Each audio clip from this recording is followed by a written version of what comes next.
Hello guys, welcome back to my channel. मैं हूं ज्योति चौहान आप लोगों के सामने और स्वागत है आपका मेरे यूट्यूब चैनल आर्ट ज्ञान कला में। तो देखिएगा, आज मैं बात करने जा रही हूं क्योंकि आप लोगों की काफ़ी समय से क्वेरी चल रही थी कि यूपी टीजीटी पीजीटी की इतने समय में तैयारी कैसे की जाए। इतने समय यानी इतने कम समय, क्योंकि देखिएगा मैं हमेशा ये बोलकर चलती हूँ कि जो तैयारी होती है आपकी वो नोटिफिकेशन आने से पहले हो जाती है। जैसे मैंने बहुत सारी वैकेंसीज के अपडेट पहले ही दे दिए हैं कि उनकी प्रिपरेशन पहले से ही कर लीजिएगा, क्योंकि जब नोटिफिकेशन आता है तो उसके बाद प्रिपरेशन नहीं हो पाती। कुछ की जो डेट है मैं मानती हूँ एकदम आ जाती है, कुछ की डेट जैसे कि यूपी टीजीटी पीजीटी है 2-2 साल के बाद ही आती है।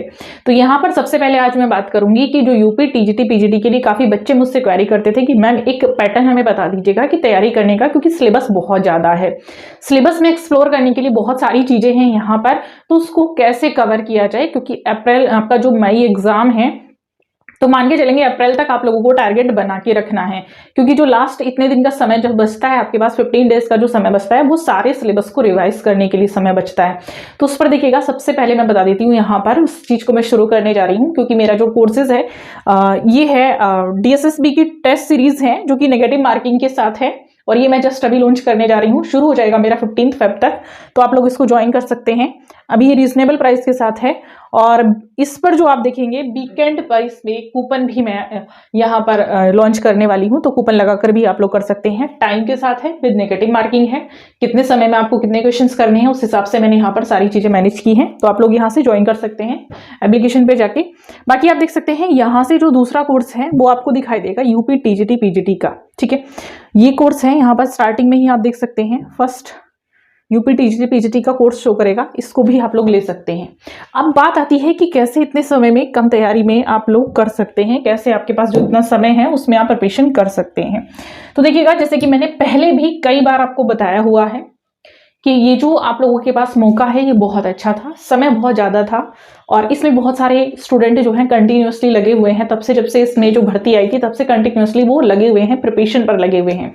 अब जिन्होंने तैयारी अभी से शुरू की है, मैंने देखा काफ़ी लोग ऐसे होते हैं, मैंने पहले भी बोला था कि बहुत सारे लोग तब जागेंगे जब डेट आ जाती है एग्जाम की, तो ऐसे ही कुछ हैं यहाँ पर जो अभी जागे हुए हैं। उनके लिए स्पेशली मैं बात करती हूँ। सबसे पहले एक सिलेबस बनाएंगे, और सिलेबस क्योंकि बहुत सारे बच्चे मुझसे मांगते हैं कि इसका सिलेबस क्या है, तो सिलेबस देखिएगा, इसका सिलेबस बहुत ज़्यादा बड़ा है, यानी एक्सप्लोर करने के लिए बहुत सारी चीज़ें हैं। इसमें पूरा इंडियन आर्ट आपको करना है, ठीक है। जैसे बहुत सारे बच्चे बोलते हैं कि सिलेबस से बाहर जाता है, तो यूपी टीजीटी में सिलेबस से बाहर कुछ नहीं जाता। ये मैंने पहले भी कई जगह पर बताया हुआ है, सिलेबस से बाहर बहुत ही कम एग्जाम में जाता है, ऐसा होता ही नहीं है। तो इंडियन आर्ट जो है आपका, इसके अंतर्गत आपकी जितनी भी शैलियां हैं, यानी प्रागैतिहासिक काल से शुरू होता है, तो ये जो एक सिलेबस है, सिलेबस पर भी मैं एक वीडियो बना ही देती हूँ। तो नेक्स्ट वीडियो हो सकता है मैं सिलेबस पर ले आऊँ, आप लोगों के लिए काफी हेल्पफुल हो जाएगी जो लोग जानना चाहते हैं कि आखिर सिलेबस, क्योंकि अब जो है 2025 में जो एग्जाम होगा इसका वो किस तरीके से आएगा, कहाँ से आएगा, तो उस पर एक वीडियो मैं बना दूंगी। काफी लेंथी हो जाएगा, बट सिलेबस आप लोगों को ऑलमोस्ट यहाँ से पता चल जाएगा। तो प्रागैतिहासिक काल से लेकर और ये बंगाल शैली तक आप लोगों को करना है, ठीक है। अभी आर्टिस्ट मैंने यहाँ पर ऐड नहीं किए। तो बंगाल शैली तक के जितनी भी आप लोगों की लघु चित्रकला आती है, आप लोगों की पट्ट चित्रकला आती है, शैली आती है, आपकी गुफाएं चित्रण आती हैं, वो सब आपको करना है। एंड दैट इसके बाद आप लोगों को करना है आर्किटेक्चर, ठीक है। तो आर्किटेक्चर इसमें मेन है, क्योंकि जितनी भी मूर्ति कला में बात करूं, उन मंदिरों के अंतर्गत जो मूर्ति कला रखी गई है, जो स्थापत्य कला आप लोगों की है, ठीक है। जो यहाँ से अगर हम लोग बात करें जैसे मौर्य कालीन कला, तो वो आप लोगों को पूरा पढ़ना है। जब मंदिर की बात आती है तो मंदिर बहुत ज्यादा है, क्योंकि भारत में आप देख सकते हैं जो प्राचीन धरोहर है वो काफी है, उसमें से कुछ बची हुई है जो शेष बची है, लेकिन टोटल कितनी है उसके आधार पर भी चीजें आती हैं। किस शासक के अंतर्गत किस तरह से आप लोगों की जो ये कला है वो विकसित होती चली गई, किसके समय कैसी निर्मित हुई। 3 शैलियां स्थापत्य कला की, आर्किटेक्चर की, उसमें इंक्लूडेड राम मंदिर अयोध्या का आप लोगों को करना है, वहां से चीजें पूछी जा सकती हैं। तो ये सारी चीजें यहाँ पर करनी है। एंड थर्ड आपका आता है इसमें आपके आर्टिस्ट की मैंने डिटेल से यहाँ पर भी वीडियो दी है, आर्ट नॉलेज क्लब पर भी दी हुई है, तो दोनों जगह आप लोग एक बार एक्सप्लोर करिएगा। मैंने सब कुछ बताया हुआ है, वो आपको सारा यहाँ से मिल जाएगा, ठीक है। एंड सेकंड आता है आपका जो है वेस्टर्न आर्ट। वेस्टर्न आर्ट अभी करंटली मैं करा रही हूँ आर्ट नॉलेज क्लब पर, तो वहां पर मैंने बताया हुआ है कहाँ से कितने प्रश्न आप लोगों के आते हैं, लाइव में कराती हूँ। अदरवाइज सिलेबस तो मैं यहाँ पर भी आप लोगों को देने वाली हूँ, ठीक है। तो इसमें जो तैयारी करने का पैटर्न है वो पैटर्न क्या होना चाहिए, तो मैंने आपको बताया पहले पहले है मेन देखिएगा जो चीज होती है वो है सिलेबस। सिलेबस को बहुत अच्छे से स्टडी कर लीजिएगा, जितना हो सकता है उतना डिटेल से इसको स्टडी करिएगा। और इसी को स्टडी करने में आपको चाहिए बहुत समय। मैंने आपको बताया पेपर का जो पैटर्न होगा वो थोड़ा सा अपर जाएगा, टफ तो होगा नो डाउट। टफ क्यों होगा? बहुत सारी चीजें ऐसी होती हैं जैसे उन बच्चों को टफ बिल्कुल नहीं लगेगा जिन्होंने पढ़ाई वाकई की हुई है, डिटेल से की है, तो उनके लिए मैं नहीं कहूंगी टफ है, उन्हें लगेगा पेपर बहुत अच्छा आया है, ऐसा ही होगा। अब यहां से आप देख सकते हैं, यानी जितना सिलेबस मैंने बताया, आर्टिस्ट तो आप लोगों के 100-150 तो रहते ही हैं, क्योंकि इनमें ये नहीं पता कौन से आर्टिस्ट आपके आ जाए। बंगाल शैली आपको करना है, आधुनिक और समकालीन आर्टिस्ट आप लोगों को करने हैं, उनकी भी एक तरह से जो करंट के हैं, जैसे कि मैंने पद्म पुरस्कार के बारे में बात की थी, अभी पद्म पुरस्कार की पूरी जो डिटेल है वो भी लाने से रह गई है, एक वीडियो में वो भी मैं लेकर आती हूँ, उस पर मैंने बात की थी, तो वहां से भी आपको आएगा। सेकंड है कि किस कलाकार को अभी जो पुरस्कार आप लोगों को मिले, किसकी डेथ हुई है, ठीक है, इस तरह से कोरोना पीरियड के भी इस तरह के जो कलाकार हैं वो भी आपको यहां से आएंगे। अब तैयारी कैसे करनी? पहले सिलेबस को पढ़िएगा, पूरा सिलेबस को पढ़िएगा, ठीक है। पहले सिलेबस में क्या पढ़ना है? तो पहले शैली पढ़ेंगे, उन्हीं शैली की जो आर्किटेक्चर है, यानी उन्हीं के समय, जैसे पाल राजवंश के समय जो आर्किटेक्चर निर्मित हुआ था, जो मूर्तियां निर्मित हुई थी, अगर पाल शैली यानी लघु चित्रकला की शुरुआत होती है तो वहां से अगर आप लोग पढ़ रहे हैं तो इस तरीके से करेंगे। उसके बाद क्रम वाइज किस तरीके से वो जो कला है, वो जो स्थापत्य कला है यानी आर्किटेक्चर है, मूर्ति कला है, किस तरह से वो डेवलप होती चली गई।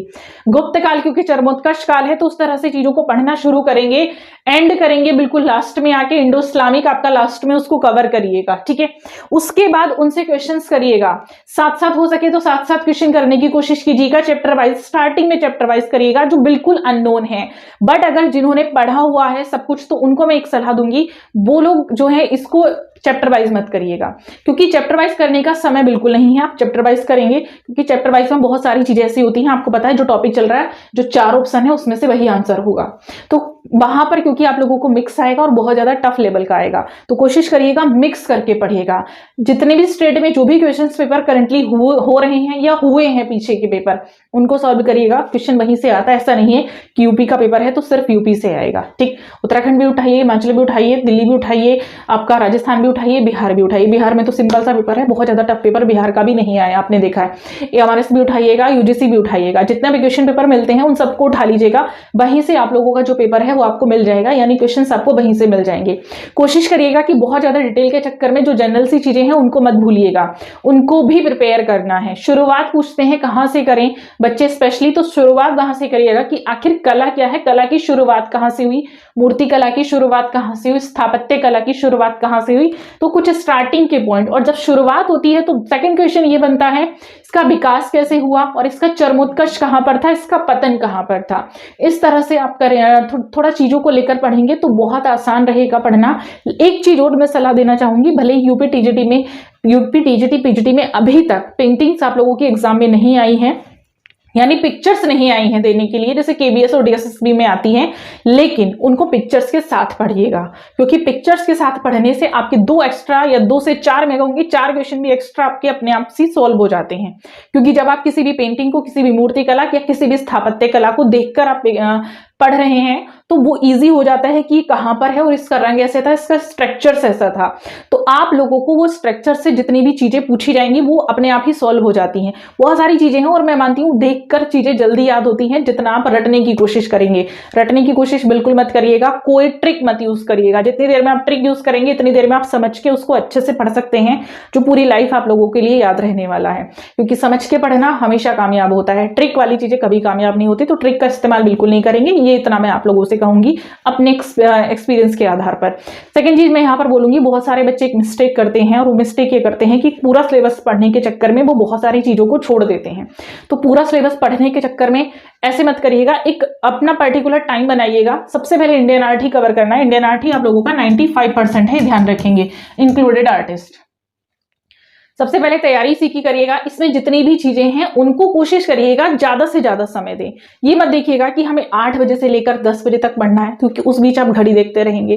जब आप पढ़ें तो उस हिसाब से पढ़िएगा कि आपको ही नहीं पता चले आपका टॉपिक पूरा हो गया है और कितना समय बचा, वो आपको नहीं देखना है कि घड़ी में समय क्या हो रहा है। तो समय पर फोकस नहीं करना है कि कितना समय घड़ी बजा रही है, उस पर फोकस करिएगा कि अच्छा उस टॉपिक में इतना मैं कहूंगी कि विलीन हो जाइए, इतना लीन हो जाइएगा, उसमें इतना डूब जाइए कि उसको पूरा करने के बाद ही आप उठिए। रखिएगा। उस तरीके से अपने आप पर फोकस करना है, अपनी पढ़ाई पर फोकस करना है, उस हिसाब से अपने पैटर्न बनाइएगा। अपना टाइम टेबल खुद से बनाइए, अपने रूम में अपना चिपका लीजिएगा, उसके आधार पर आप लोग तैयारी करिए और कोशिश करिए जब भी आप जो भी काम कर रहे हैं तो दिमाग में आपके यही चीजें चलें, क्वेश्चन सॉल्व होते रहें, ताकि वो जो क्वेश्चन है आपके दिमाग में ऑटोमेटिकली चलते रहेंगे तो आंसर यहां पर निकल कर भी आएंगे। दूसरी चीजें, जब क्वेश्चन कोई अटक जाएगा दिमाग में कुछ भी काम करते हुए तो कोशिश करेंगे आप कि अब इसको बुक खोल के देख लिया जाए, तो उस टाइम जब आप बुक खोल के देखेंगे तो वो क्वेश्चन ज्यादा अच्छे से आप लोगों को याद रहेंगे। ऐसे ही कुछ छोटी छोटी चीजें आप लोगों को यूज करनी है। पढ़ाई कोई मुश्किल नहीं है, मैं मानती हूँ किसी भी एज में शुरू करिएगा, उसी एज में आप लोग कर सकते हैं, बस मन होना चाहिए और अंदर करने की इच्छा शक्ति आपकी दृढ़ होनी चाहिए, यानी कॉन्फिडेंस होना चाहिए। तो कॉन्फिडेंस को लेकर आना है और अपने अंदर एक आत्मविश्वास जगाना है कि आप कर सकते हैं, हम कर सकते हैं, मैं कर सकता हूं, मैं कर सकती हूं।